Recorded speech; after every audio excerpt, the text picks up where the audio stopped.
پھر اس قرآن کا مقصود کیا ہے؟ وہ ہدایت ہے۔ الف لام میم ذالک الکتاب لا ریب فیہ ھدی للمتقین، یہ کتاب کی پہلے اللہ نے ضمانت دی کہ یہ ہر شک و شبہ سے بالا تر کتاب ہے۔ دنیا میں کوئی یہ دعویٰ نہیں کر سکتا، نہ بولنے والا نہ لکھنے والا۔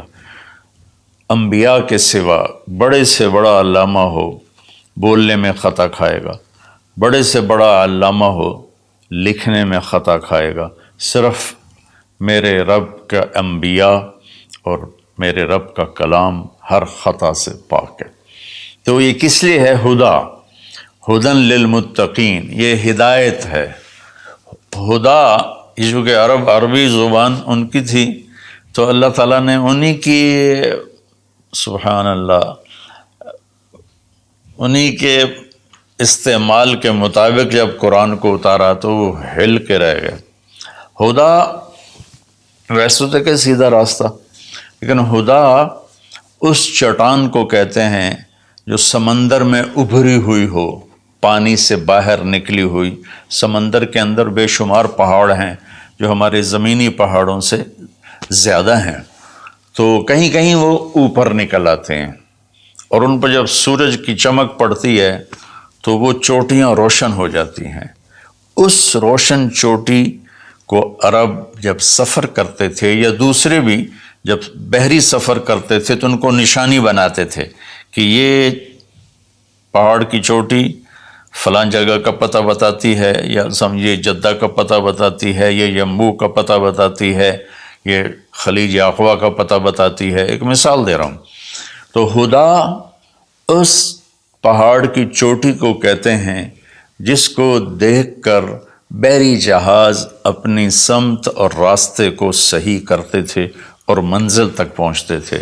تو اللہ نے اس کتاب کو ہدا فرمایا ہے کہ انسانی سمندر میں، انسانی زندگی کی کشتی کے لیے، میں پھر دہراتا ہوں، انسانیت کے سمندر میں انسانی زندگی کی کشتی کے لیے یہ جو قرآن ہے، یہ وہ چوٹی ہے پہاڑ کی جس سے تم راستہ پاتے ہو اور جس سے تم اپنی منزل تک پہنچتے ہو۔ ایک مقصد تو اس کا یہ ہے کہ مجھے کیا کرنا ہے قرآن بتائے گا، کیا نہیں کرنا قرآن بتائے گا۔ جو کہا گیا وہ کر لو، جس سے روکا ہے وہ چھوڑ دو۔ دوسرا، قرآن کا مقصود کیا ہے؟ ھذا بلاغ للناس، یہ پیغام ہے لوگوں کو پہنچانے کے لیے، جس کو امت آج بھلا چکی ہے۔ مدت ہوئی صیاد نے چھوڑا بھی تو کیا، تاب پرواز نہیں راہ چمن یاد نہیں۔ مدت ہوئی، پرندہ پنجرے میں بند تھا، جب شکاری نے اس کو کھولا پنجرے کا دروازہ اور کہا کہ جاؤ آزاد ہو، تو وہ کہتا ہے تاب پرواز نہیں، میں اڑ نہیں سکتا، تم بہت چھوٹی عمر میں مجھے پکڑ کے لائے تھے میرے گھونسلے سے، راہ چمن یاد نہیں، اور مجھے راستہ بھی معلوم نہیں کہ میرا گھونسلہ کس چمن میں تھا، کس درخت پہ تھا، کس شاخ پہ تھا، میں کچھ نہیں کر سکتا۔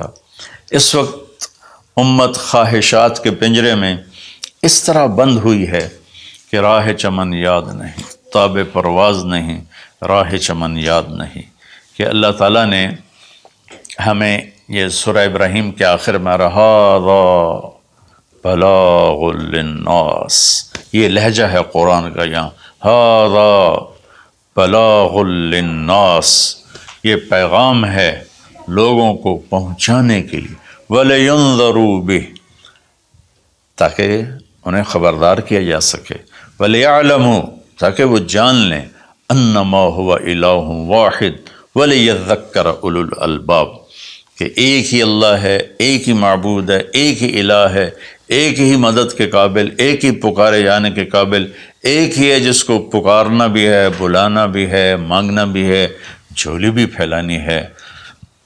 یہ اس کا دوسرا مقصد ہے۔ اس امت کو ایسا نبی ملا جس کے بعد کوئی نبی نہیں آئے گا، کوئی نبی نہیں آئے گا۔ نبی اللہ بھیجتا ہے، خود بخود کو انسان نبوت کا دعویٰ کرے تو اس سے وہ نبی نہیں بنتا ہے۔